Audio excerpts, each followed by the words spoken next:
현 정부 출범한 2017년 비해서 올해 부동산 서울의 아파트 값이 86.5% 급등했다. 일자리 숫자는 지난 정부 얘기합니다. 1년 동안 500만 자리가 늘어났다. 그런데 실제로 전일제 취업자는 444만 명 줄었습니다. 저는 첫 번째로 지금 문제가 트리플 증세의 모든 그 악영향이 다 나타나고 있다 이렇게 볼 수 있겠습니다. 종부세, 양도세, 취득세 동시에 다 올렸습니다.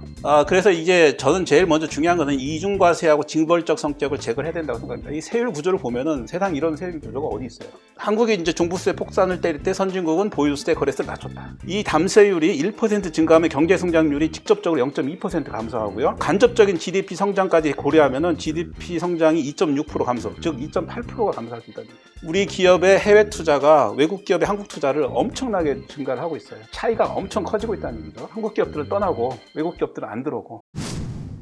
세금을 어떤 특정 목적, 정치적인 목적 또는 정책적 수단으로 삼다 보니까 세금의 고유한 기능을 상실하게 되고 세금 체계 자체도 왜곡이 되는 그런 현상이 나타났습니다. 그러다 보니까 우리 국민들은, 납세자들은 세금을 내면서도 이 세금이 제대로 내는 것인지에 대한 의문이 들기 시작했고요.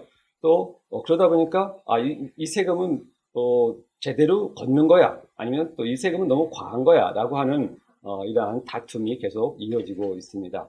그래서 이 세금 정책이 이렇게 방향을 잃고 현실과 유리된 채 정치적인 논란만 야기하다 보면은 사실은 이 세금의 의한 기능뿐만 아니라 국가, 정부에 대한 믿음까지도 국민으로부터 잃을 수 있는 그러한 가능성이 상당히 크죠. 이런 면에서 우리 사회가 앞으로 안정된 사회 또는 선진 국가로서의 면모를 갖추기 위해서는 이 세금 제도가 다시 한번 좀 개혁되고 좀 더 단순함과 함께 보편 타당함으로써 그 원칙을 다시 재정비할 필요가 있겠다라는 생각이 듭니다.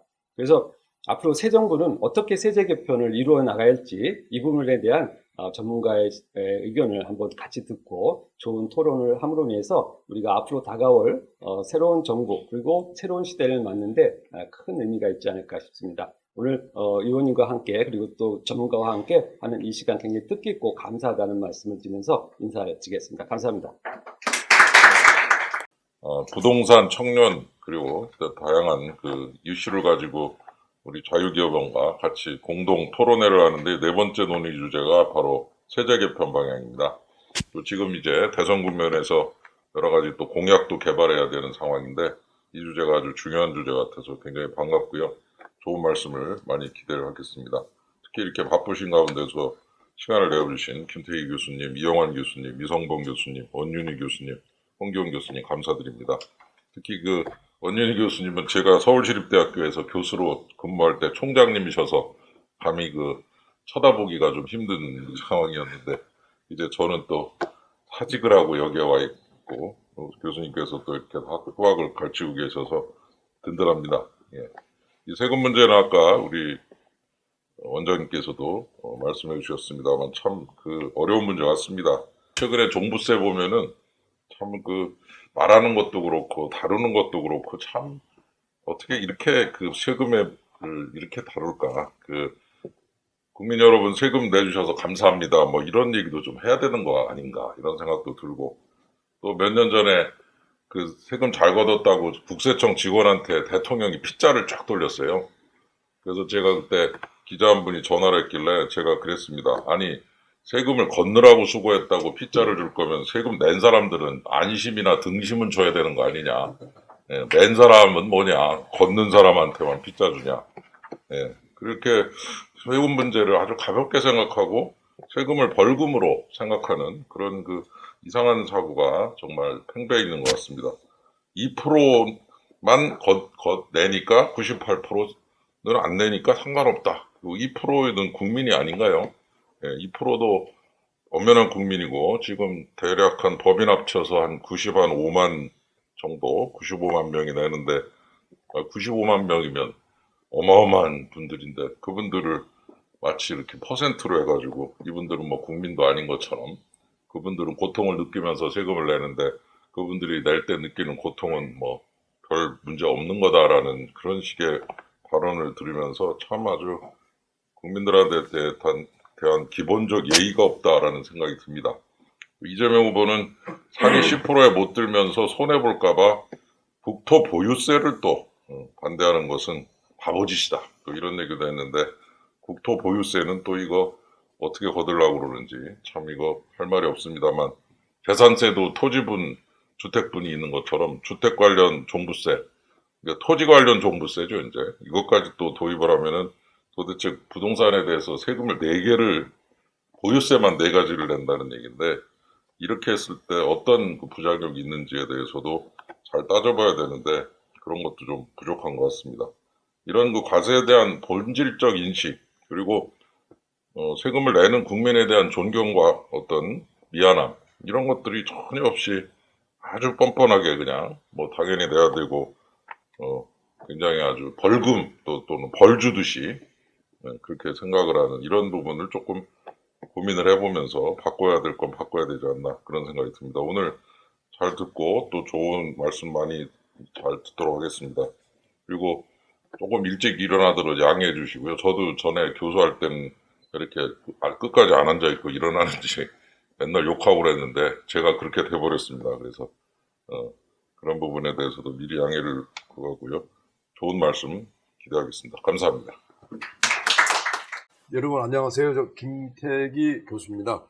오늘 우리 이 새 정부의 앞으로 세제 개편 또 여기에 대한 방향, 과제에 대해 가지고 토론을 하는데요. 정말 오늘 중요한 그런 회의 같습니다.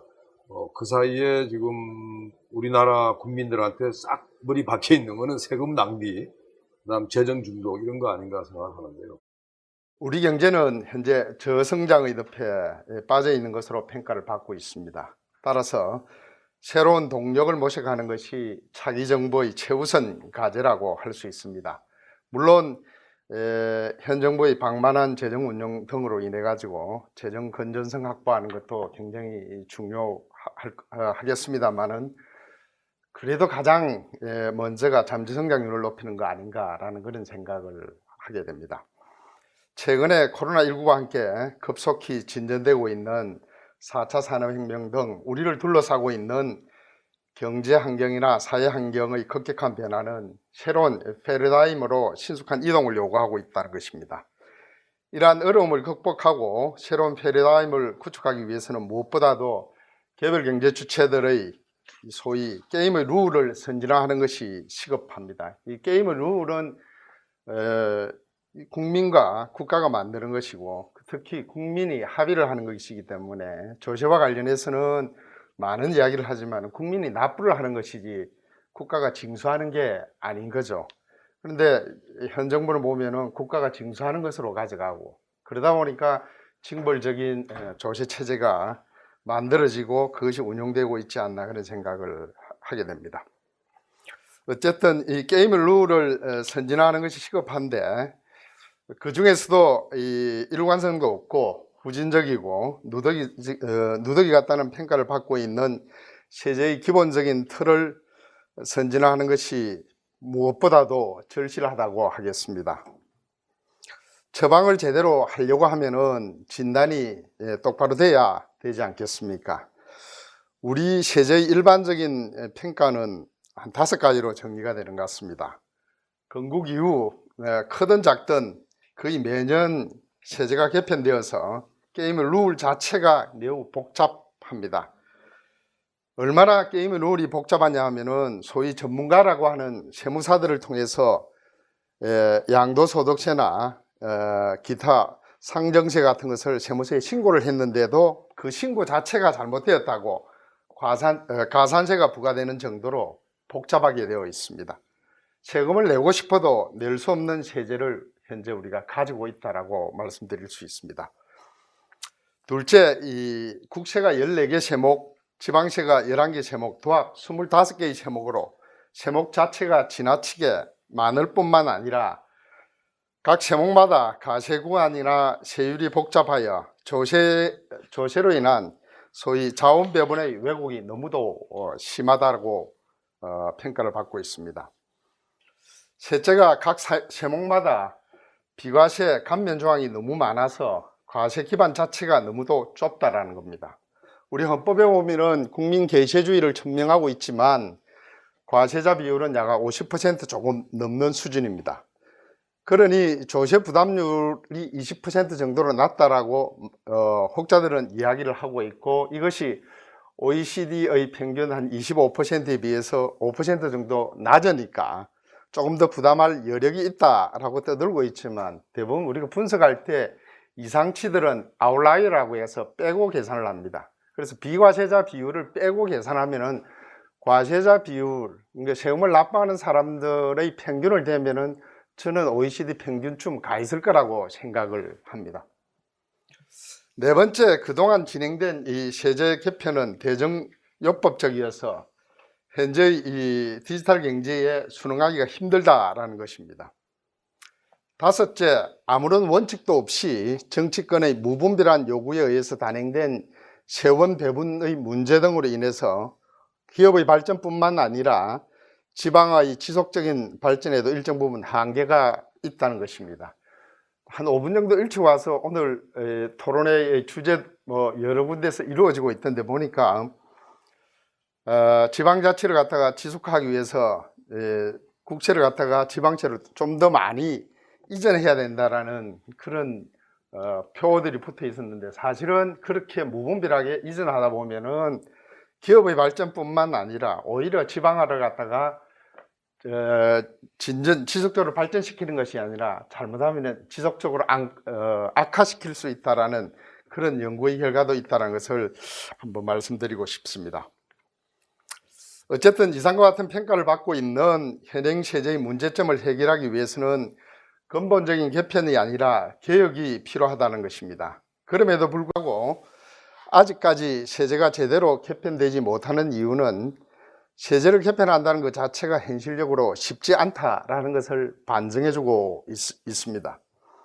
왜냐하면 세제 개편이 어떻게 설계가 되든 그 모든 개별 주체들의 소위 웰페어를 파레토 개선을 시킬 수 없기 때문에 그런 것 같습니다.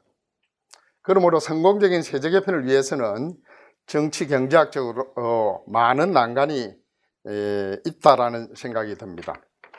2페이지입니다. 중간쯤에 세제 개편의 기본 원칙은 늘 조세 전문가들이 하는 얘기입니다만은 세원은 넓게 가고 세율은 낮게 가자라는 것이고, 세제 자체를 단순하게 하자라는 것이고, 세수 중립적인 세제 개편을 하자라는 것으로 설정을 해야 한다는 것입니다.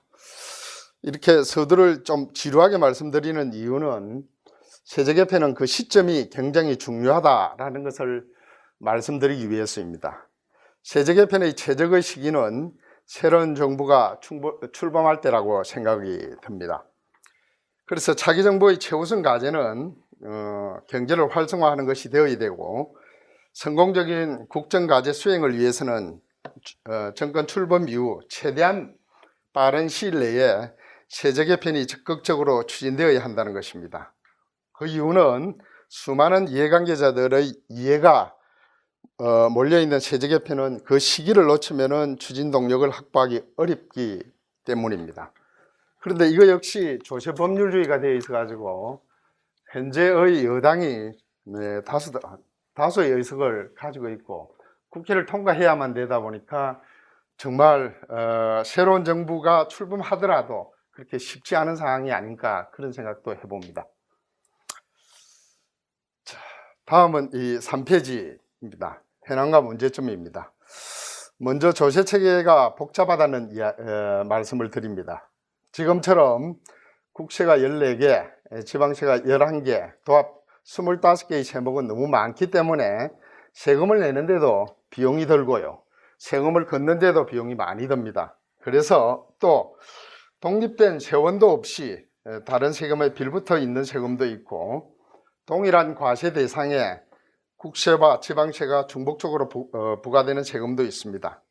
따라서 정책의 명료성이나 세무행정의 중복성 배제 등의 시각에서 세목수를 대폭 줄이는 개편이 필요하다는 것입니다. 이거는 별도의 주제로 다시 한번 논의를 해야 되겠습니다만은, 과세 표준을 어떻게 가져가고 또 세율을 어떻게 가져가는지는 별도의 이야기가 필요할 거라는 그런 생각이 듭니다. 다음은 디지털 경제의 발전과 조세 정책인데요. 디지털 플랫폼의 활성화로 플랫폼을 기반으로 영리활동을 수행하는 경제 주체들이 증가하고 있습니다. 이러한 경제 주체들의 지위는 기존에는 근로자였는데 이제는 근로자가 아니기 때문에 국세청에서는 기존의 방식으로 소득의 내역이나 거래의 내역을 파악하기 어렵다라는 이야기입니다. 다음 4페이지입니다. OECD에서는 디지털 경제의 발전에 따라서 부가가치세 징수에 어려움이 있다라는 것을 지적하고 있고, 대부분 플랫폼 판매자들은 소비자와 직접 거래를 하는 자영업자로 분류가 되고, 디지털 플랫폼은 대리인 역할만을 수행하는 것으로 인식되기 때문에 디지털 플랫폼에서는 소득세를 원천 징수하거나 부가가치세 납세 의무를 부여할 고용주가 없게 됩니다. 따라서 부가가치세 신고 납부 의무는 전적으로 플랫폼 판매자 개인에게 기속되게 됩니다. 결국 전통적 방식의 사업자들과 과세의 형평성 문제뿐만 아니라 공정한 경쟁에도 영향을 미칠 가능성이 매우 높다는 말씀을 드립니다. 다음 5페이지입니다. 잠재 성장률 제고를 위한 조세 지원입니다. 최근에는 R&D 촉진 정책 수단으로 소요 비용에 대한 직접적인 조세 지원뿐만 아니라 성과물을 사업화하기 위한 특허 출연 등을 지원하는 소위 간접적인 조세 지원도 등장하는 등 다변화되고 있다는 이야기입니다. 5페이지 중간쯤에 보면은 기업의 전체 이익 중에서 지식재산권에 의해 창출되는 부분에 대해서는 일반적인 법인 세율보다 조금 낮게 세율을 적용하는 소위 특허박스 제도에 대해서 우리도 관심을 가져볼 필요가 있다는 이야기를 적어놓고 있습니다.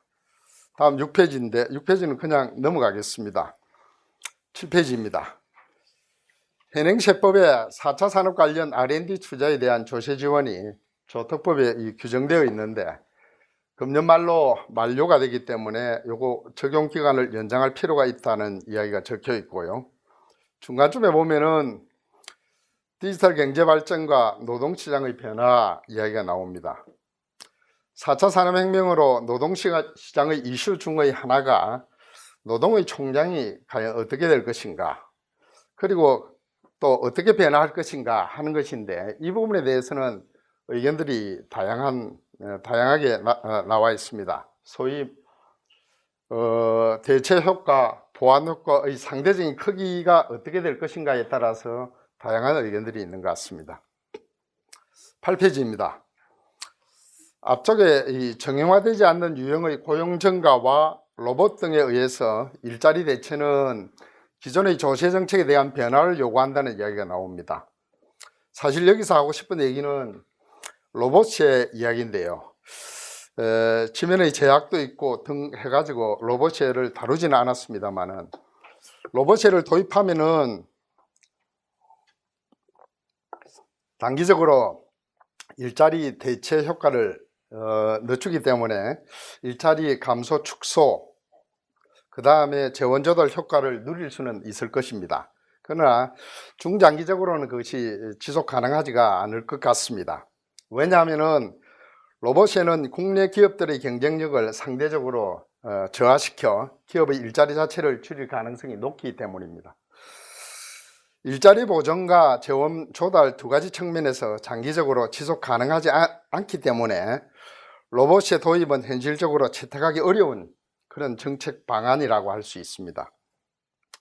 오히려 로봇 도입 등 기술 발전은 기업의 경쟁력과 수익성을 제고하여 장기적 생존 가능성을 높여주는 기업의 존속의 필수 요소로 생각이 됩니다. 그 로봇 등 기술 발전으로 인한 생산성 향상은 법인세 세수를 직접적으로 늘리게 되고, 동시에 일자리의 규모 확대 내지 일자리 유지를 가능하게 해준다는 겁니다. 다시 말해서 특별한 제도를 도입하지 않더라도 일정 부분 다른 세목으로 세수 증가가 된다는 겁니다. 이게 소위 법인세를 인하하면은 오히려 더 소득세의 세수가 늘어날 수 있다라는 이야기와 아마 마찬가지가 아닐까 싶습니다. 우리도 잘 아시다시피 생산 요소 자체에 세금을 부과한다는 것은 기업의 생산성 저하를 초래하여 기업의 활동에 악영향을 미치게 됩니다. 그리고 이러한 생산성 저하 효과의 영향은 시간의 흐름에 따라 더욱 확대될 수 있다는 것입니다. 특히 우리나라는 제조업 비중이 높은 나라입니다. 그래서 로봇을 활용해서 국제 경쟁력을 유지하고 있는 나라이기도 합니다. 이러한 상황에서 생산성 향상에 큰 영향을 미칠 수 있는 로봇의 도입이 초래되는 경제적인 샥 같은 것이 다른 국가에 비해서 크게 나타날 수 있다는 뜻입니다. 따라서 로봇의 도입은 이재명 후보가 뭐 이렇게 이야기를 하는 것 같은데 세수 측면의 실효성이 별로 크지 않는 가운데 생산성 향상을 저해하여 경제 성장에 부정적인 영향을 미칠 가능성이 높은 방안이기 때문에 현실적으로 세입 확보 수단이 되게 어렵다라는 말씀을 드리고 싶습니다. 다음 9페이지입니다. 가상화폐에 대한 과세입니다. 중간쯤인데요. 가상화폐가 등장한 이후 전 세계적인 거래량 증가와 함께 높은 변동성에 따라 경제적 차익의 실현이 목격되고 있습니다. 이에 따라서 소득이 있는 곳에 가세가 있다라는 조세 원칙의 실현, 유사자산 거래 및 경제적 이익과의 형평성 확보 관점에서 가상화폐에 대한 과세 방안 마련 요청이 증가하고 있는 것 같습니다. 또한 이 가상화폐를 이용한 조세 회피 방지, 투기의 가열을 고정한다는 측면에서 과세의 필요성이 존재한다는 말씀을 드리고 있습니다. 다음 10페이지 하단에 부동산 세제의 정상화 부분입니다. 이 부분은 사실 제가 이 환경연에 이 보고서로서 그냥 제출한 걸 그냥 그대로 가져왔습니다만 11페이지 표 1을 보면은 늘 우리 부동산 세제와 관련해 가지고 조세 전문가들은 보유세는 조금 높이고 거래세는 낮추는 것이 맞다라는 부분에 대해서 컨센서스를 이루고 있는데 그 부분이 어떻게 되는가를 보면은 표 1에 GDP 대비 금융 및 자본 거래세의 비중이 나와 있는데 시계열적으로 보면은 2010년 이후 우리나라는 지속적으로 상승하고 있고요. 2018년 기준으로 GDP 대비 1.89%로 OECD 평균 0.45보다 굉장히 많이 높은 상황입니다. 그래서 OECD 37개 국가 중에서도 압도적인 1위라는 사실을 확인할 수 있습니다. 왜 많은 학자들이 이렇게 보유세 강화하고 거래세를 낮춰야 되는지 이렇게 주장하는 것을 이 부분에서도 알 수 있는 것 같습니다. 표 2는 취득 단계의 부동산 거래세, 그러니까 우리나라 같으면 취득세, 등록면허세, 인지세 등의 비중을 표시한 것인데 이것 역시 높다는 것을 보여주고 있습니다. 12페이지로 넘어가면은 표 3은 이 부동산 보유세 비중을 보여주고 있는데요. 이것도 역시 시계열적으로 보면은 매년 증가하고 있음을 알 수 있습니다. 비교를 위해서 2018년도에 OECD 18년도까지는 OECD 평균보다 조금 낮다라는 것을 보여주고 있습니다만 그 각주를 보면은 금년에는 1.20%로 OECD 평균보다 오히려 높아졌다는 것을 알 수 있습니다. 그래서 세금 폭탄이라는 이야기를 갖다가 이 도표를 보면 알 수 있고 지금 부과되고 있는 종부세 등 해가지고 피고에 와닿는 부분이 클 것으로 짐작이 됩니다. 다음 이 13페이지에 있는 표 4는 양도소득세의 비중입니다. OECD 평균에 비해서 우리가 얼마나 높은지를 보여주고 있습니다.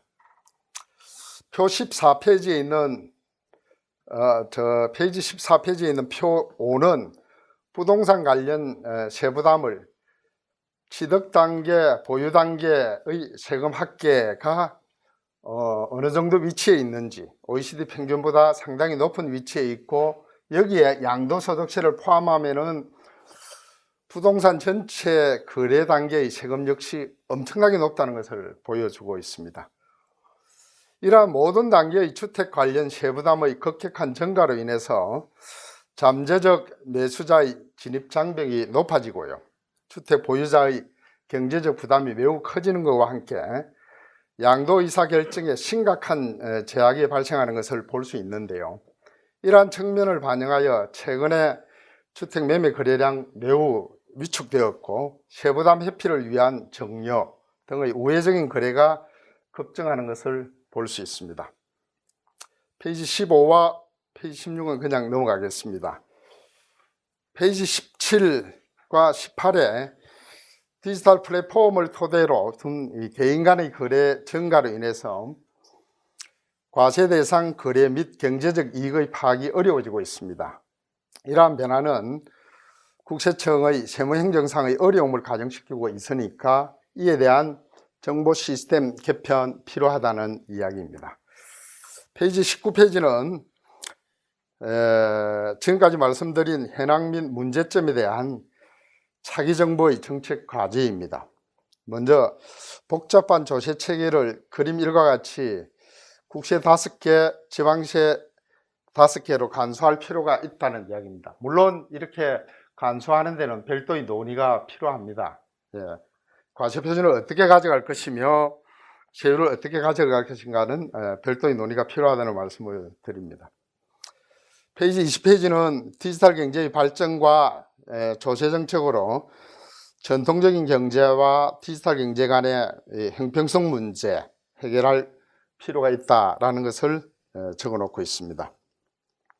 21페이지에는 잠재 성장률 제고를 위한 조세 지원 정책 과제 적어 놓고 있는데요. R&D 조세 지원은 지원 대상 기술의 열거주의 및 사전 요건 심사에 시간이 굉장히 많이 걸리기 때문에 스피드를 요구하는 기술 핵심 따라가기가 어렵기 때문에 문제가 많다라는 이야기고요. 그 다음에 디지털 경제의 발전, 노동시장의 변화에 대해서는 22페이지까지 쭉 적어 놓았습니다. 23페이지는 가상화폐에 대한 과세, 정책 과제 적어 놓았고 24페이지는 부동산 세제의 정상화 방안을 적어 놓았습니다.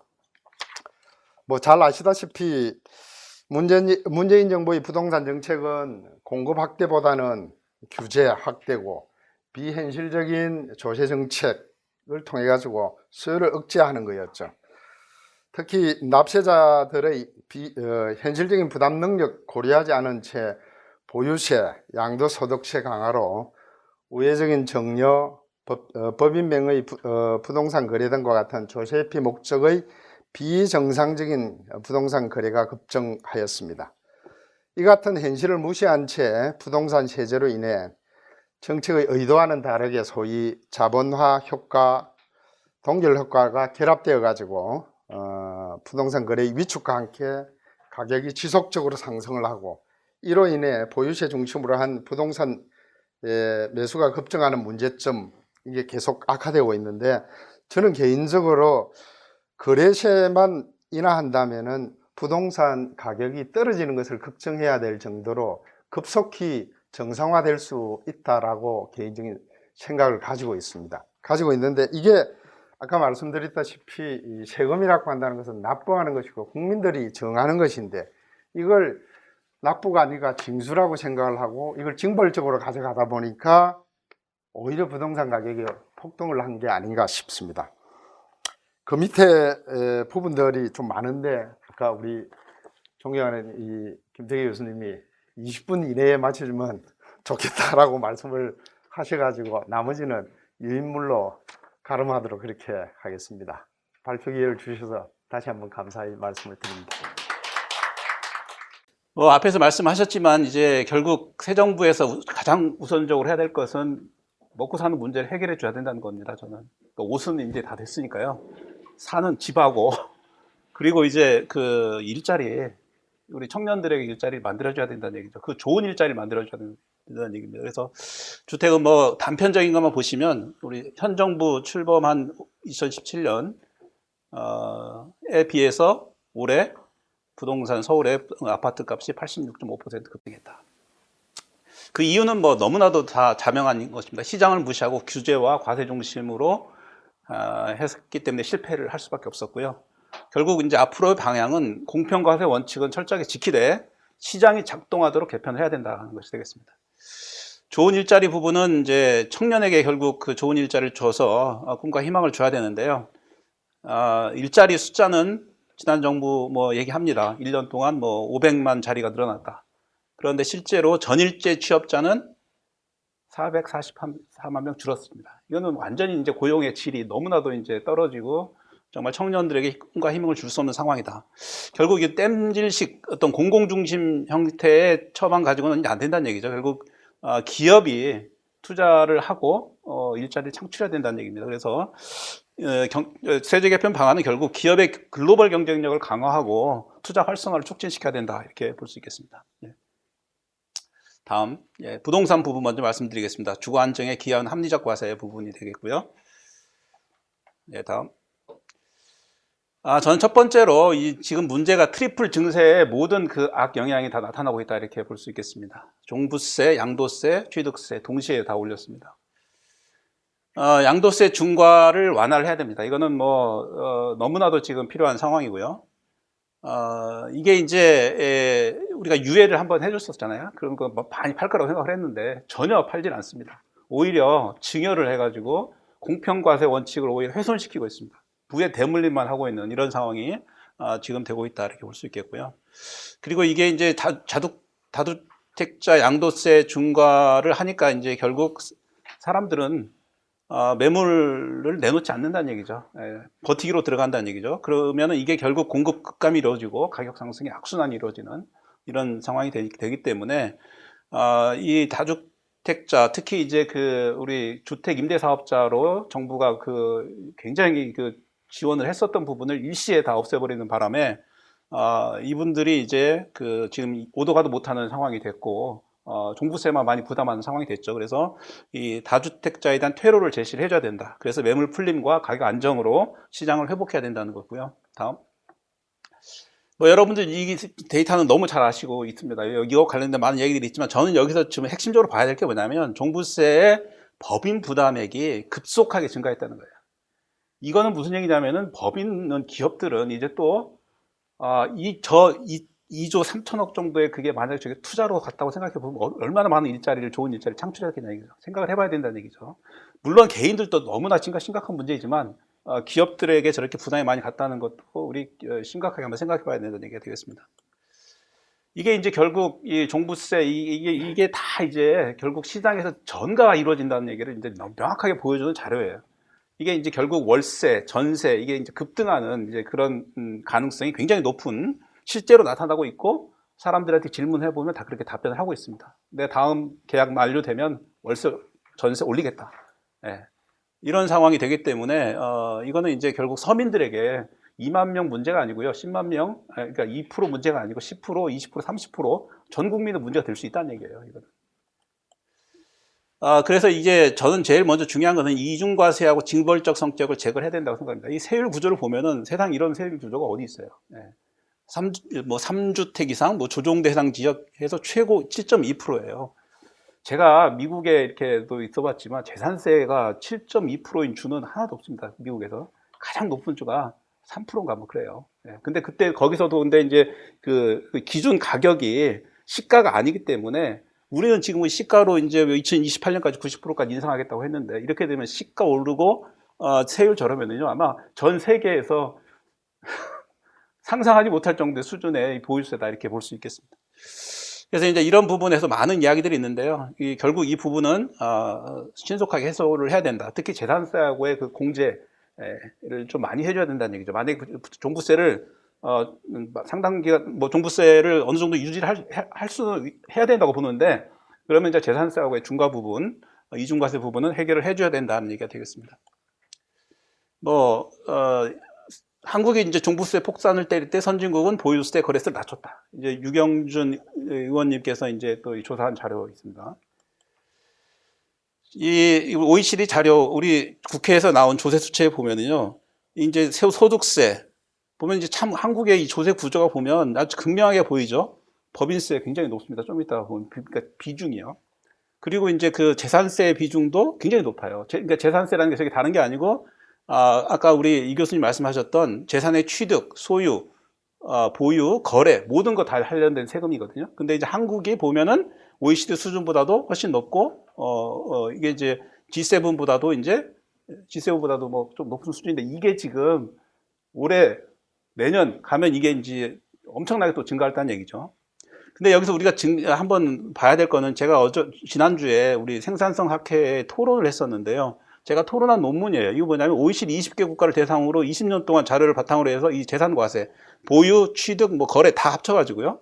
이게 분석을 하셨는데, 이 담세율이 1% 증가하면 경제 성장률이 직접적으로 0.2% 감소하고요. 그리고 이게 이제 또 간접적인 GDP 성장까지 고려하면은 GDP 성장이 2.6% 감소, 즉 2.8%가 감소할 수 있다는 얘기예요. 그러니까 이거는 단순히 이게 지금 뭐 한두 사람의 뭐 이런 문제가 아니고, 결국 국가의 성장 잠재력을 잠시시키게 되는 그런 이제 걸로 굉장히 귀결될 수 있다는 부분을 우리가 생각해야 된다는 얘기죠. 왜냐하면 모두 다 이제 기업도 아까 말씀드렸던 그 보유세 부담이 늘어났고요. 그리고 그 가계도 이제 그 소득이 줄어들고, 그러니까 그리고 이제 지출을 못 하잖아요. 그러니까 양쪽에서 이제 이게 그 거시경제적인 그 효과를 가져오게 될 경우에는 결국 이 결과가 너무나도 이제 자명하게 보인다는 얘기죠. 그래서 이런 부분들은 이제 철저하게 지금 우리가 분석을 해야 된다는 얘기가 되겠습니다. 다음. 기업과세 결국 좋은 일자리 창출인데요. 성장과 지속 가능에 기여해야 된다, 이렇게 볼 수 있겠고요. 네, 다음. 글로벌 공급망 문제가 지금 심각한 상황이죠. 뭐 잘 아시다시피 일본의 수출 규제, 그 다음에 이제 우리가 또 코로나 이후에 그 글로벌 수요와 공급에 동시에 단절이 있었고요. 최근에는 이제 요소 문제 때문에 얼마나 힘들었습니까? 결국 이거는 이제 한국이 이 글로벌 밸류 체인에서 전 세계 평균보다 한 2배 높아요. 그러니까 뭐 너무나도 잘 아시죠, 이거는. 그런 상황이 결국 한국의 투자 입지 여건이 좋아야 되고, 한국 기업의 글로벌 경쟁력이 있어야만이 이게 이제 해결될 수 있다는 문제죠. 그래서 결국 현행의 기업 과세가 한국 기업의 국내 투자 및 글로벌 기업의 한국 투자를 촉진하여서 좋은 일자리를 만드는 데 기여하는가, 이 퀘스천을 항상 우리가 제시를 하고 그거에 대해서 평가를 해야 된다는 얘기입니다. 다음. 여기 보시면 이제 뭐 여러 요인이 물론 해외 직접 투자, 외국인 직접 투자에 영향을 미칩니다. 그렇지만 우리가 너무 보면 2016년부터 특히 2017년 이번 정부 들어오면서부터 우리 기업의 해외 투자가 외국 기업의 한국 투자를 엄청나게 증가를 하고 있어요. 그러니까 차이가 엄청 커지고 있다는 얘기죠. 이 얘기는 무슨 얘기냐면, 한국 기업들은 떠나고 외국 기업들은 안 들어오고, 결국 한국에서는 이제 기업들이 투자하지 못한다는 얘기죠. 예. 이런 상황을 이제 계속 방치를 할 거냐, 계속 이거를 가속화시킬 거냐 하는 문제에 대해서 우리가 생각을 해봐야 된다는 얘기고요. 다음.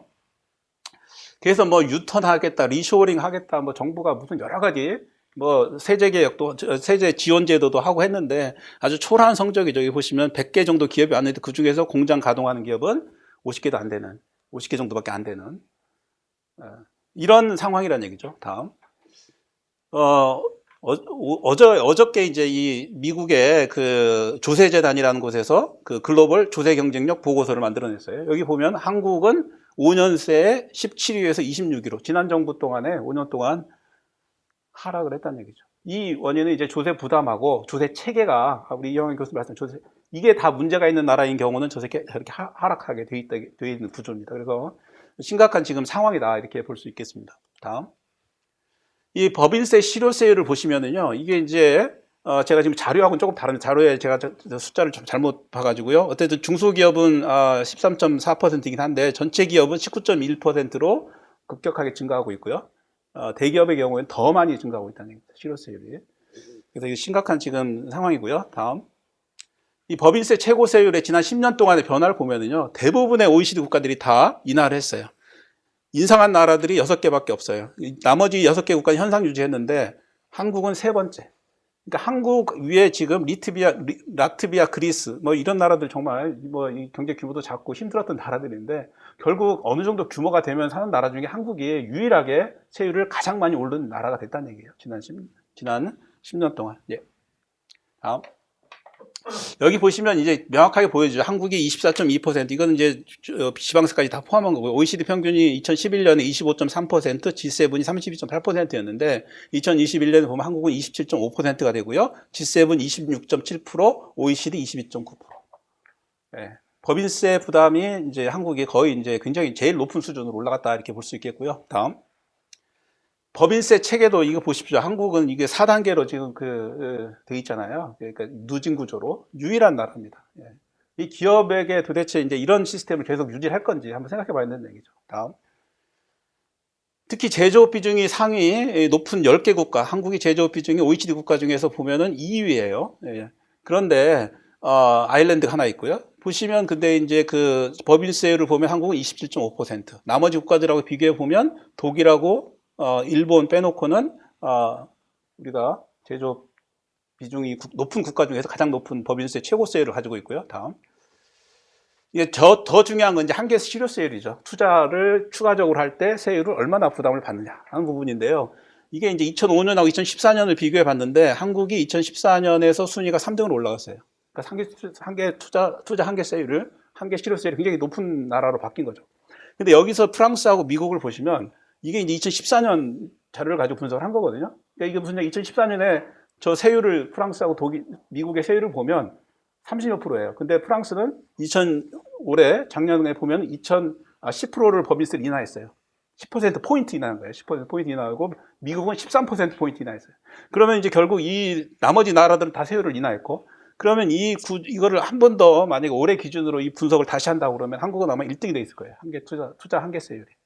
분석을 좀 해봤으면 좋겠어요. 네, 추가적으로. 그럼 다음. 결국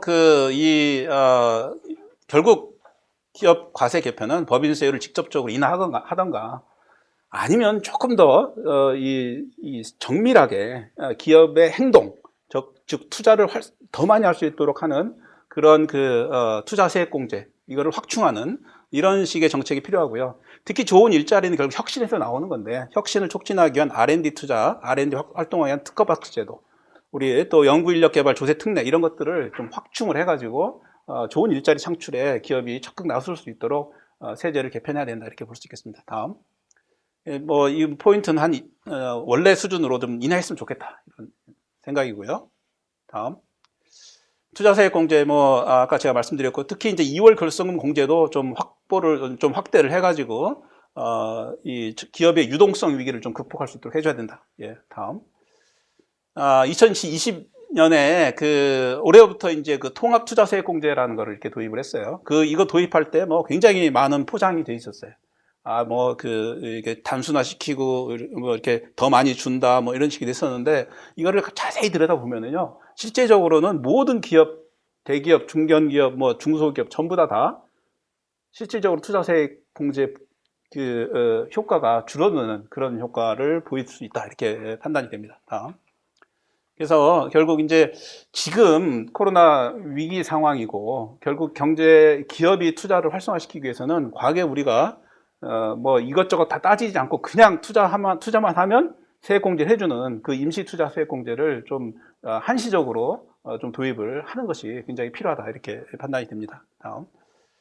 그리고 이제 이 특허박스 제도는 결국 이제 우리는 이 R&D가 다 이렇게 투입 부분에 초점이 맞춰져 있어요. 근데 이거를 사업화해서 이익을 낼 때 그 이익에 대해서 조세 혜택을 주는 그 방식이 이제 특허박스 제도인데, 이거는 유럽의 국가들이 대부분 이 R&D 투자 세액 공제하고 이 특허박스 제도를 다 운영을 하고 있어요. 그러니까 우리가 이거를 도입하는데 그렇게 국제적으로 어떤 비난을 받을 여지가 거의 없다는 얘기죠. 그러면 이거는 우리가 적극적으로 특히 이제 사업화를 한다는 얘기는 벤처기업이나 이런 기업들이 이 사업화를 할 때 결국 사업화를 해서 성공을 하는 모습이 있어야 일자리가 좋은, 그 일자리들이 좋아지는 거거든요. 그래서 이거는 좀 전향적으로 한번 우리가 검토를 해야 된다 이렇게 생각이 듭니다. 다음. 나머지 이 내용들은 이제 자세한 내용들을 보시면 될 것 같고요. 그리고 이제 마지막으로 다음, 이 기업 승계 관련된 부분이 되겠습니다. 이건 너무나 여러 가지 얘기가 나왔는데, 이 주요 경쟁국 독일이나 일본에 비해서 우리가 기업 승계에 대한 지원 제도가 너무 이렇게 제한적이에요.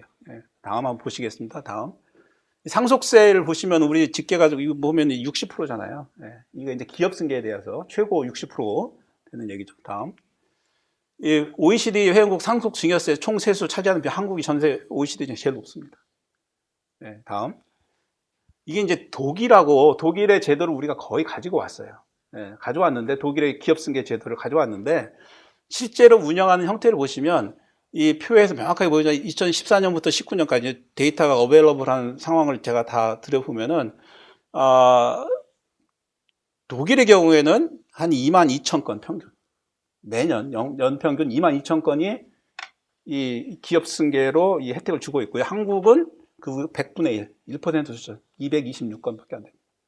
여기 보시면 이제 독일의 경우에 보시면 증여 방식으로 해가지고 승계되는 경우에 혜택을 주는 케이스, 뭐 증여나 상속이나 거의 숫자로는 비슷한데 금액으로는 증여가 훨씬 더 커요.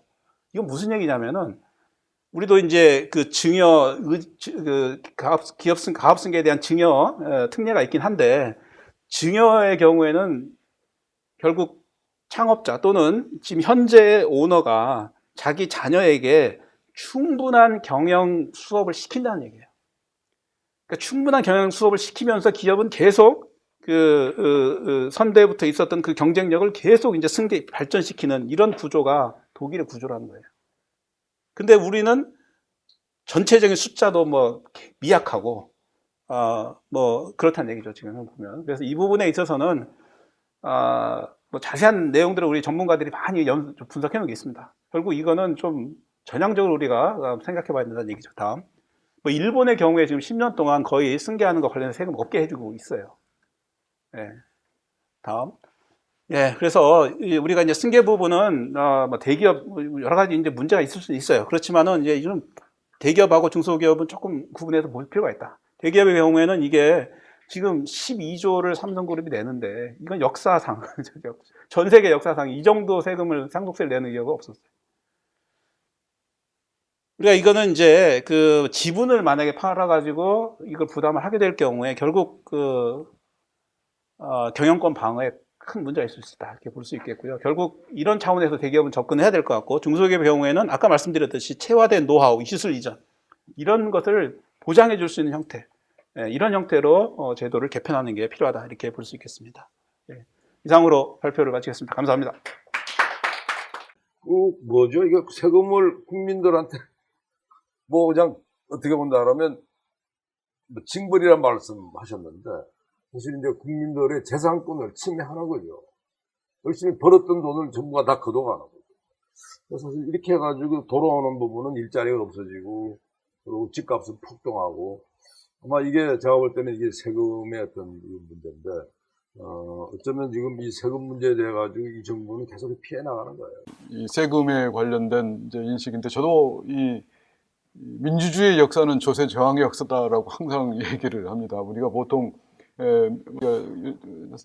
초등학교, 고등학교 때 배운 그 민주주의 역사의 가장 핵심 그 사건들이 뭐 대헌장, 뭐 미국의 독립전쟁, 프랑스 대혁명, 뭐 명예혁명 막 이런 것들이잖아요. 근데 그 하나하나를 다 들어가 보면 사실은 그 촉발된 원인들의 대부분이 조세 문제입니다.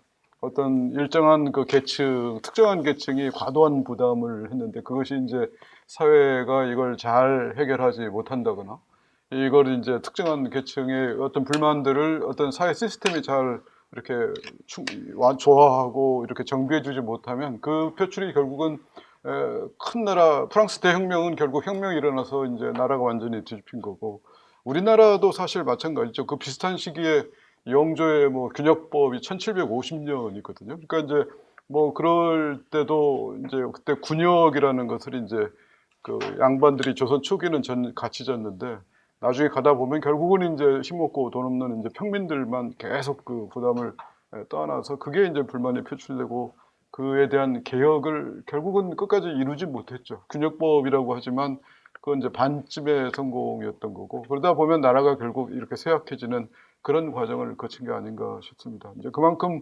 조세는 실제 우리 사회 역사에서 보면 굉장히 중요한 사회 어떤 그 이 변화의 하나의 촉발제가 되고 굉장히 중요한 이슈다. 이렇게 먼저 전제를 하고요. 근데 이제 차기 정부를 생각해 보면 가장 이제 중요한 과제 중에 하나가 제가 이제 토론문 처음에 썼던 것처럼 현재의 재정 상황이 아닌가 싶습니다. 현재 이 토론회가 이제 조세 문제이기 때문에 물론 이제 그쪽까지 포괄되지는 않을 수가 있지만 뭐 지금 이제 올해 50%가 채무가 넘어가고 재정 수지는 뭐 IMF 때보다도 훨씬 더 지금 적자가 커지게 되고요. 그러니까 이런 재정 상황을 계속 언제까지 우리가 이제 지속할 수 있을지. 그러니까 차기 정부는 당연히 이제 억울하겠죠. 뭐 아니 전 정부에서 돈 다 써놓고 내가 와서 나도 뭐 사업 좀 해야 되는데 지금 나보고는 돈 쓰지 말란 얘기냐. 뭐 이제 이런 얘기를 당연히 하게 되겠지만 그렇지만 이제 우리 전체의 어떤 그 재정 상황이나 차세대 부담이라든가 어떤 우리 국민 경제의 어떤 지속적인 성장 이런 측면을 보면 재정의 건전성을 어느 정도 유지를 해야 된다라는 점은 분명한 사실인 것 같습니다. 그러니까 많은 사람들이 이제 뭐 OECD 다른 나라들 봐라, 뭐 일본은 250%가 넘고 뭐 다들 100%가 넘어가는데 우리 겨우 이제 50%가 가는데 무슨 얘기냐 할 수도 있지만 지난번 토론회에서도 이제 그런 얘기가 나왔지만 사실 그런 그 수지 채무 부율이 높은 나라들은 대부분 이제 기축통화 국가들이고요. 기축통화 국가들 빼고 나면 실제 OECD 국가 중에서도 나머지 국가들의 어떤 평균 채무 비율은 40%가 안 됩니다. 그러니까 사실 우리가 어떻게 보면 굉장히 사실은 이제 위험한 상황일 수 있다. 우리 IMF 때 금방 이제 어떤 그 위기가 그렇게 닥쳐오고 뭐 이런 상황이 뭐 없으란 법도 없고 우리 항상 그 재정 운영하는 사람들은 그걸 신경을 써야 되는 거고요. 당연히 그래서 차기 정부의 가장 이슈 중에 하나는 어떤 이 건전성을 어떻게 더 이상 안 나빠지게 하고 또 어떻게 하면 좀 더 회복을 시킬 건지 여기 이제 첫째 이슈가 될 거고요. 이제 그렇게 본다 그러면 조세 측면에 있어서는 물론 이제 많은 분야들이 해당 분야는 조세 지원을 받아야 되고 해당 분야는 더 많은 이제 예산 지원을 받아야 되고 하지만 실제 전체적인 총세수라든가 뭐 이런 관점을 당연히 신경을 써야 되지 않을까 생각을 합니다. 그러면 이제 총세수 측면에서 보면 물론 이제 우리나라 조세 부담률이나 국민 부담률이 이제 결코 높은 수준은 아니지만 그게 결코 저는 또 낮은 수준은 또 아니라고 생각을 합니다. 왜냐하면 이제 우리가 흔히 비교를 하는 일본이나 뭐 미국이나 다 우리보다 낮기도 하고 우리하고 비슷한 수준이고 우리보다 높은 나라 많은 나라들은 유럽의 이제 사회 어떤 그런 보장제도가 우리보다 훨씬 강한 나라들이기 때문에 우리가 그냥 단순히 조세 부담률이 지금 너무 낮아서 이걸 확 높여야 된다 이런 얘기를 또 하는 것도 굉장히 위험할 것 같고요.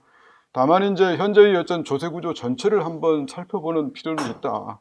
아까도 이제 얘기가 나왔지만 뭐 우리 이제 흔히 이제 우리가 이제 결국 비교는 OECD의 우리 뭐 G7이라든가 이런 G10이라든가 뭐 이런 나라들하고 해야 될 텐데 통상적인 어떤 그 비교에서 보면 가장 큰 특징은 소득세가 낮고 법인세나 재산세가 높고 소비세는 뭐 비슷하지만 조금 낮은 수준이고 그 다음에 이제 뭐 사회보장세는 물론 사회보장세는 당연히 이제 우리가 받아야 되는 연금 수준하고 이제 연계되기 때문에 그거는 이제 목적이라고 봅니다. 그래서 그 뭐 이제 그 같은 수준이라고 할 수 있을 것 같고요.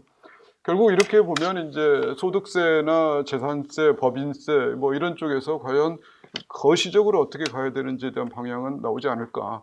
만약 우리가 이제 세수를 확보해야 된다 그러면 당연히 현재 그 납세자 비율이 50%밖에 안 되는 소득세 강화가 필요할 거고요. 그러면 그걸 어떻게 할 거냐?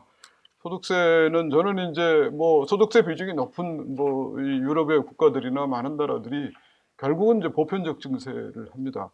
그러니까 실제 우리는 지금 이제 최고세율이 45%여서 다른 나라들하고 뭐 비슷한 수준이죠. 높지만 실제 45%가 적용되는 이 최고세율이 적용되는 계층은 그렇게 많지 않고요.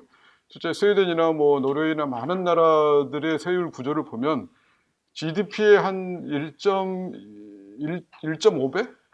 그러니까 우리나라로 따지면 우리 GDP가 한 뭐 4천만 원이라고 그러면 이제 한 5, 6천 정도, 과표가 한 6천 정도만 되면 다 최고세율 적용을 받습니다. 그러니까 이제 결국은 그 모든 그 소득세를 지금 이제 어떻게 올릴 거냐, 그건 여러 가지 방법이 있겠지만 제 생각은 현재의 어떤 그 너무 많은 면세자 비율도 있고 세율 구조 자체가 지나치게 이렇게 누진 구조가 높은데 어떻게 보면 다른 나라들하고 비교를 해보면 누진 구조를 완화하면서 보편적으로 어떻게 많은 사람들이 이렇게 소득세를 부담해야 되는지 뭐 이런 방향이 아닐까 생각을 하고요. 뭐 하여튼 아까 이제 두 분 발표는 다 아까 다 저는 동의하고요. 이 특허박스라든가 법인세율이 좀 높다라든가 이런 문제들은 다 당연히 하나하나 다 옳으신 말씀이라고 생각을 합니다.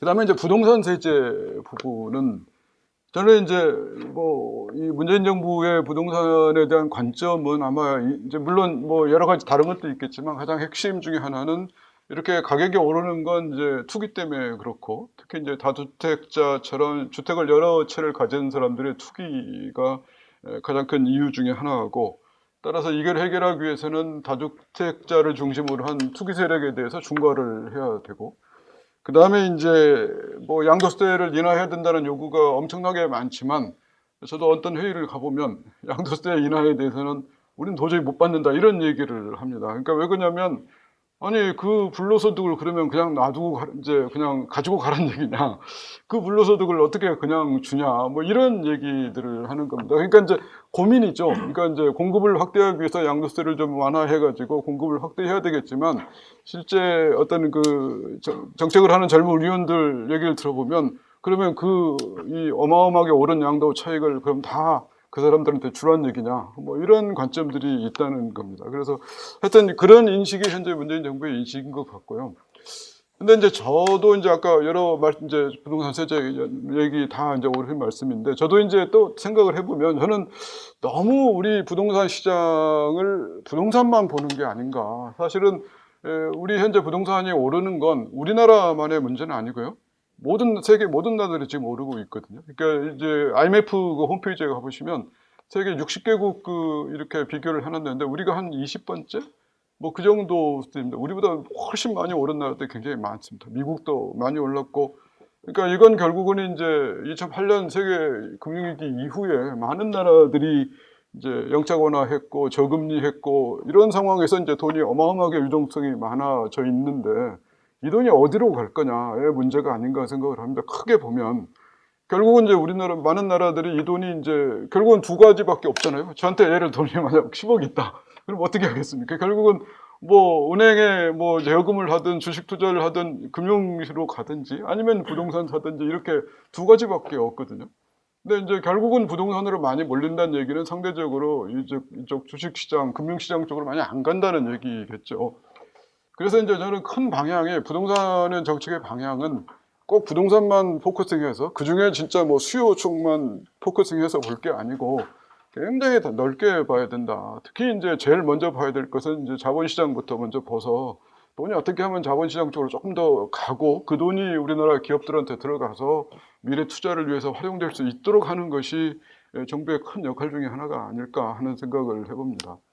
근데 이제 왜 금융시장으로 안 가냐, 자본시장으로. 근데 이제 부동산으로 오면 내가 내 집을 갖고 있으니까 훨씬 내가 더 그 컨트롤도 할 수 있고 안심을 하는데, 또 오른다는 또 경험도 있고. 근데 주식시장 가면 이게 내가 소액주주 가면 아무런 힘도 없고 대주주들 장난치는 것 같고 투명성도 없고, 뭐 예를 들어 이 순자산이 훨씬 지금 시가총액보다 20% 30%밖에 안 되는 회사들도 많고, 왜 이렇게 될까? 이런 그 불투명과 뭐 이런 것도 굉장히 큰 요인이 아닌가. 그래서 결국 사람들로 하여금 주식이나 뭐 이런 금융으로 가려게 하려면 금융시장의 투명성 강화, 주주들의 어떤 소액주주의 어떤 그 권리 강화, 이런 부분도 같이, 비록 부동산 문제는 아니지만 부동산 대책할 때 같이 이렇게 해결해야 될 문제가 아닐까 생각을 합니다.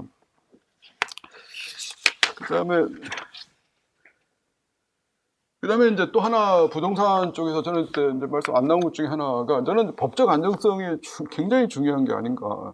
이 세금 문제라는 것이 결국 국민의 재산권의 문제고요. 지금 보면 우리 아까 이제 우리 요새 양포세라는 말 아시잖아요.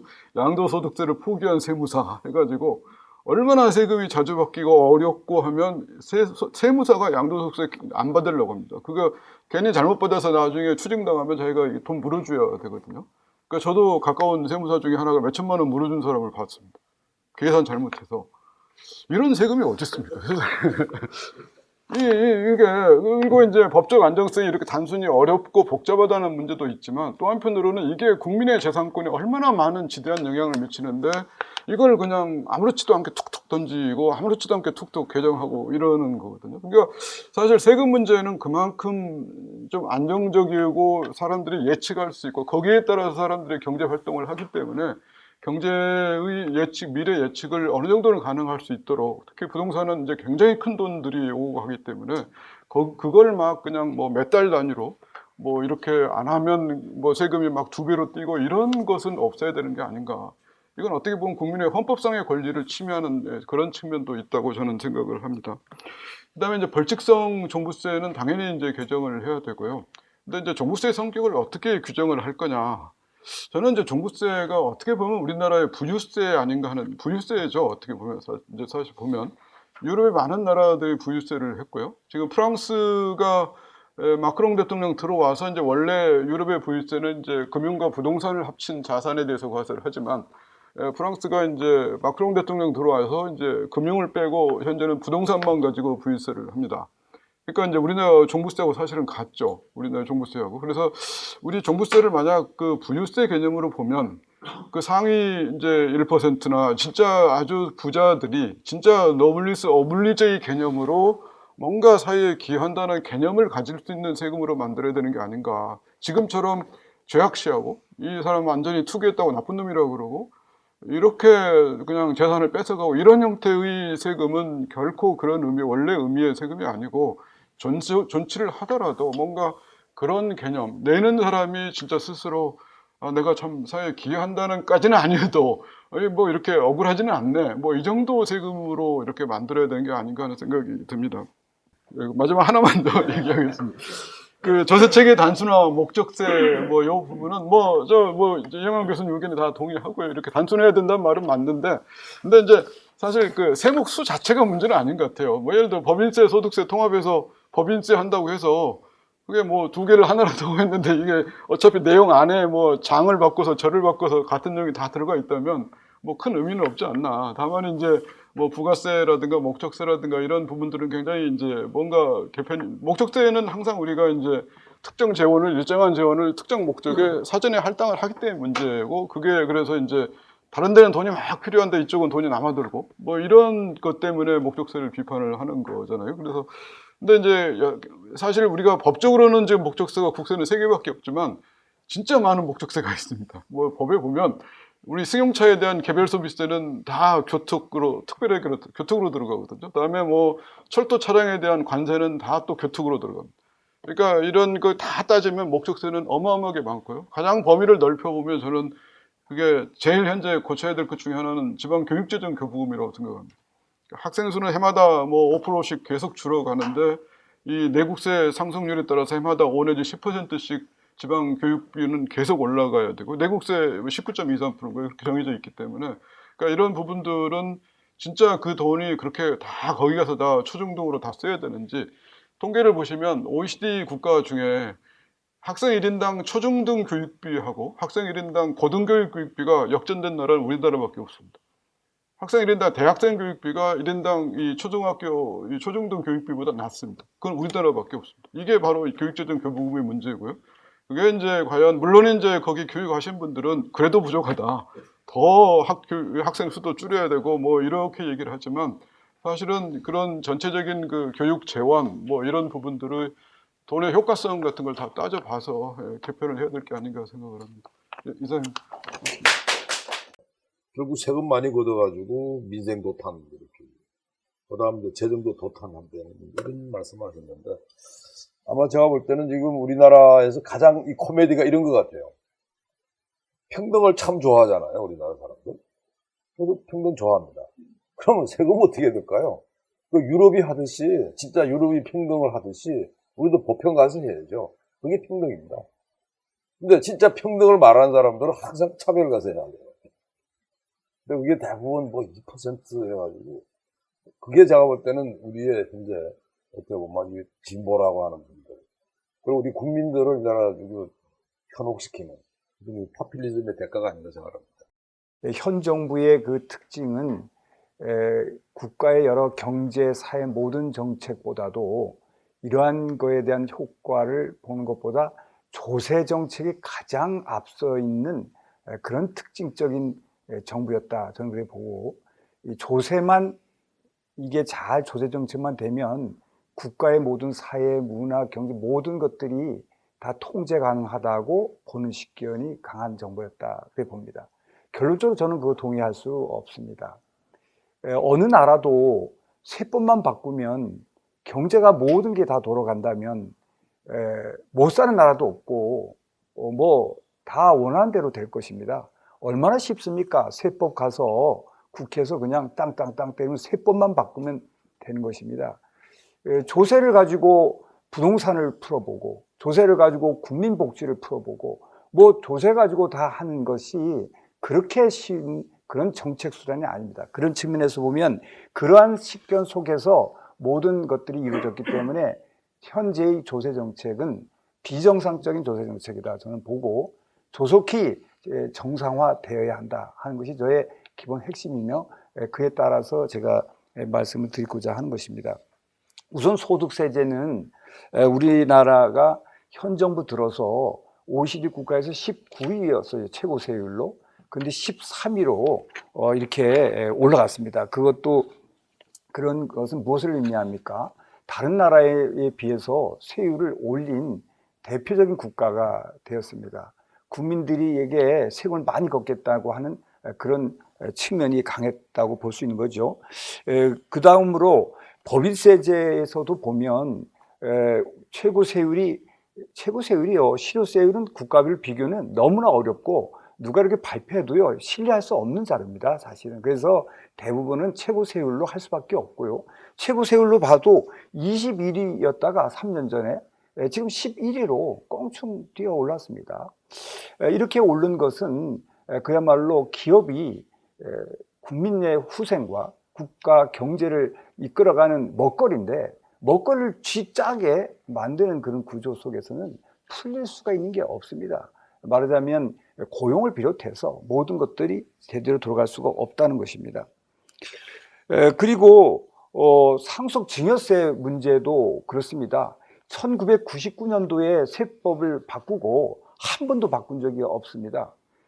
그 당시에 30억이 최고 세율 50%였는데 2000년도에 1월 1일 날 그렇다는 거죠. 그래서 제가 지금 강남에 제가 살지는 않습니다만은 거기에 어느 그 현대 무슨 아파트를 압구정에 있다고 해서 제가 조사를 한번 해봤어요. 비교해보라고. 근데 그 당시에 40평대가 4, 5억대였습니다. 근데 지금은 보니까 뭐 50, 60억 된다고 그럽니다. 뭐 10배가 뛰었는데 그 당시로 하면 누가 상속이 되면 한 10%대의 세율이 적용됐었던 것을 지금은, 그때 그 일제주택이라도 이제 그렇게 됐겠지만 지금은 뭐 30억 넘어 50%니까 상당수를 국가에다가 주고 가지 않으면 될 수 없는 그런 그 체제를 가지고 있죠.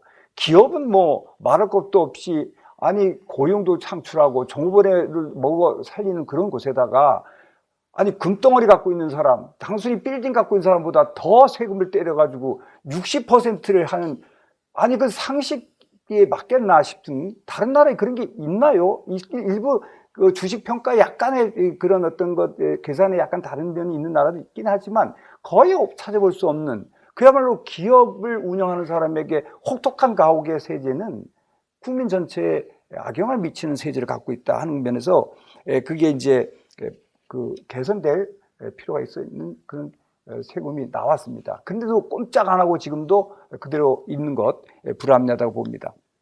그 다음에 부가치 세제를 보면 우리나라는 다른 나라에 비해 서유럽, OECD 국가가 주로 서유럽 국가가 많은데 그에 비하면 세율이 낮은 건 사실입니다만, 그러나 이것이 다른 그 역진성 등 여러 가지로 봐서 문제가 있고, 그동안에 세율은 낮았지만 세원 투명성, 뭐 신용카드를 사용한다든가 전자상 거래를 통해서 소비의 그 거래가 완전 그 파악 상태가 됐기 때문에 국민의 입장에서 보면 실질적으로는요 소비세의 부담이 늘은 겁니다. 그렇음에도 불구하고 이런 세제는 앞으로 또 엄청난 또 통일이 온다거나 여러 가지 세원을 발굴하는데 핵심적인 요소인데, 지금 여러 뭐 기본소득을 뭐 준다고 해도 부가세 올린다는 말을 안 하는 이유도 역진성 때문에 그러는 것입니다. 그거는 건들지도 못하고 있는 것이고, 그런 측면에서 보면 저도 지금 당분간은 부가세율을 뭐 이렇게 조정하는 것은 당연히 어렵다고 보입니다. 끝으로 지금 가장 현안이 되는 것은 부동산 관련 세제입니다. 부동산 관련 세제는 지금 주로 다주택자들이 아주 그를 투기자로 보고 모든 부동산의 정책에 아주 그 왜곡시키는 근원이라고 생각을 하고 있는데 그 진단부터가 잘못된 것입니다. 다주택이 없으면 전월세 시장은 존재할 수 없는 것입니다. 다주택자와 전월세 시장은 같이 봐야 하는 것인데 그 같이 보는 세제 속에서 함께 이루어지는데 다주택자는 부자, 전월세는 가난한 자, 이원적으로 보는 식견 속에서 둘 다 가격이 왜곡 현상이 일어났다는 것입니다. 그것은 조세 정책의 실패고, 조세 정책의 실패 이전에 헌법 35조 3항에 보면 국가는 주택 개발 정책 등으로 쾌적한 생활을 할 수 있도록 노력해야 한다고 되어 있습니다. 주택 개발 정책이라는 게 헌법적 용어입니다. 그런 거로 쾌적한 생활을 하라고 아예 써져 있습니다. 그런 거를 가지고 못한 실패를 조세로서 뭔가를 꺼져서 다시 쾌적한 생활을 하겠다고 하는 것은 그 사람의 재산을 박탈해서 하겠다는 것 이외에 뭐가 있겠냐. 그리고 전 세계에요. 다주택이라도 취득할 때 12%, 보유하면서 7.2%, 팔면서 82.5%를 갖고 있는 나라는 한 곳도 없습니다. 이러한 것도 했으면서도 불구하고 집값을 못 잡고 있고, 설사 지금 그런 것들이 지금 현재 일어난다고 해도 실제 실효성이 있을지, 실효성이 있다 하면 그는 재산을 박탈하는 걸 가지고 부동산 시장을 안정화하겠다는 뜻이 될 수 있기 때문에 우리는 조심해야 합니다. 다만 이번에 주택에 관련 부동산 세금에서 가장 제가 지적하고 싶은 것은, 그러면 그 목적이, 종부세를 올린 목적이 뭐였냐는 겁니다. 그 양반이 결국은 그분들이 팔고 나가기를 원했다면 팔고 나가도록 했어야 하는 겁니다. 근데 두 가지 요소 때문에 팔 수가 없었습니다. 하나는 양도소득세율이 높아서 못 팔았다. 그 이유 될 수 있습니다. 그 첫 번째 이유입니다. 너무 많은 거니까 그럼 내 재산 다 뺏기고 간다. 그것만 그런 게 아니었고, 실질적으로 물리적으로 팔 수도 없는 상황이 왔습니다. 임대차 3법에 보면 뭐라고 되어 있느냐면 신규 취득자는 계약 갱신권에 의해서 6개월 전에 취득을 완료해라고 그랬습니다. 그러면 보통 다주택자들은 다 임대해놓고 있지 그냥 거기 빈자리에 있지는 않거든요. 그러면 그걸 진짜 팔려고 나섰다고 합시다. 그럼 그분이 2년 살아가야 되는데 배제해놓고 바로 팔 수는 없고, 누가 살라고 안 해요. 갭투자 아닌 자는, 갭투자 아닌 사람은 그거 살 수가 없어요. 그러면 일반적으로 누가 일반 1주택자라도 팔고 동시에 사지 6개월 전에 미리 사놓는 사람이 없습니다. 오늘도요, 지금 다주택자들이 지금 고민이 뭐예요? 팔라고 해도요, 바로 팔 수가 없어요. 내놓을 수도 없습니다. 82.5가 겁나는 게 아니라 임차인을 제쳐놓고 지금 기간이 있는데 어떻게 내놓아서 팝니까? 그러면 살라고 그러면 그야말로 갭투자나 새로 더 다주택자 되기를 원하는 사람이거나 이런 사람이야 되는데 곤란하다는 겁니다. 그리고 또 설사 판다고 하더라도 아까처럼 6개월 전에 이런 매매가 완전히 다 이루어지는 그런 취득자를, 그런 사람을 구할 수가 없다는 겁니다. 그래서 현재는 82.5% 때문에 못 파는 게 아니라 실제는 그분들이 팔 수 없었다. 그건 그거죠. 끝으로 24초 남았네요. 끝으로 제가 이게 문제면 세법을 바꾸면 아까 우리 말씀드린 법적 안정성과 예측 가능성이 있어야 된다는 거예요. 예를 들면은 지금 보세요. 아니 작년 7일 해놓고는 6월 1일 전에 안 하면 다 중과세 한다 그런 거예요. 1년도 안 줬습니다. 근데 내가 집을 팔려고 그러면 전세를 줬으면 2년을 기다려야 되거든요. 최소한도. 그때가 어떻게 안 맞으면 4년이 되면 최소한도 4년 후부터 시행을 한다거나 이렇게 했어야 되는 것이지, 이미 살 때는 그분들은 그때 제도상 다 합당하다는 것은 국가에 충성했다는 뜻입니다. 맞게 사주고 팔아주고 하는 것은 국가에 이바지한 사람들입니다. 이런 사람을 갑자기 갖다가 과세를 하면 이분이 어떻게 팔 수도 없는 상황을 만들어 놓고 과세합니까? 그거는 국가가 할 수 있는 일이 아닙니다. 그 다음에 그리고 그런 것이 법적 안정성과 예측 가능은 법의 기본, 법을 둔 이유는 법적 안정성과 예측 가능성이거든요. 그렇게 되고, 또 한 가지는 방법을 유예를 주거나 기존자에, 아니면 새로 취득하는 주택에 그런 과한 세제를 두면 그 사람들 스스로 안 취득하죠. 이러한 것들은 세법의 기본적인 것이고, 이런 것들이 철저하게 되지 않은 것은요, 국민들의 재산권의 박탈과 또 공익성이 아무리 강조돼도 37조에서 국가기본권 제한 과잉금지 원칙에 위배될 소지가 큰 것입니다. 아무리 공익성이라도 사유재산 같은 기본권을 뺏어고 거주 이전을 자유를 뺏는 것은 과잉금지 원칙에 큰 위배될 수 있는 것입니다. 따라서 현재 문제는 세율이 높다는 것만이 아니라 높더라도 그 목적하는 바를 실현할 수 있도록 해줘야 되고, 그리고 하더라도 법적 안정성과 예측 가능성에 의해서 국민의 재산권을 박탈하지 않는 수준에서 미래지향적으로 해줬어야 되는데 급격히 1년 이내에 달성하겠다 뭐 이런 식으로 하니까 모든 외국 현상이 왔던 것입니다. 하여튼 이번에 저는요, 이 현 정부가 부동산 세제 등 모든 세제가 글로벌 기준과 추세에 어긋났다 하는 것입니다. 소득세는 다 내리는데 올리고 법인세 내리는데 올리고 끝까지 어디서도 발견할 수 없는 세제를 최고봉으로 올리고 이렇게 하는 것은 한마디로 저는 글로벌 기준과 추세에 벗어난 비정상 조세로 보고 조속하게 정상화되어야 한다 이렇게 보고 있습니다. 네, 제가 딱 1, 2분 좀 늦었네요. 죄송합니다. 네, 감사합니다. 그러니까 우리나라의 헌법이 그렇게 돼 있어요. 그러니까 정부는 국민들이 쾌적하게 주택을 살 수 있도록 하라 그랬는데 이게 지금 보니까 이게 부동산 정책을 뭐 여러분 다 경험하고 계시잖아요. 부동산 정책 동안 여러분들 힘들어 하시잖아요. 근데 이제는 부동산 세제 가지고 이제 또 여러분이 이제 고생을 하시는데 그래서 우리 홍 교수님 말씀은 그겁니다. 결국 이 부분은 헌법을 빌리자면 결국 헌법에 내세우는 법치주의, 어떻게 법적인 안정성 문제, 예측 가능성 문제에 전면으로 위배한 거다 이런 부분입니다. 근데 저는 걱정돼요. 지금 여기서 끝일까? 지금 현재 문정부의 지난 한 5년이 좀 이랬는데 앞으로 또 이거보다 더 심한 폭탄들이 날아올 것 같아요. 전 뭐 국토보 요새를 해가지고 이게 뭔가 궁금하기도 하고. 사실 아마 여러분들이 지금 이제 이쪽 많이 이제 보고 계실 텐데 사실은 결국 이 과가 국민들한테 세금 가지고 횡포 부리는 거 국민이 막을 수밖에 없습니다. 결국 우리 일자리가 날아가고요. 우리 재산이 날아가고. 그렇기 때문에 우리는 여기에 대해 가지고 정말 이 글로벌 기준에 맞게 그리고 상식에 맞는 어떤 그런 세제가 마련돼야 되지 않을까 이런 생각합니다. 오늘 여러분 끝까지 들어주셔서 감사합니다. 이만 토론회 마무리하도록 하겠습니다. 감사합니다.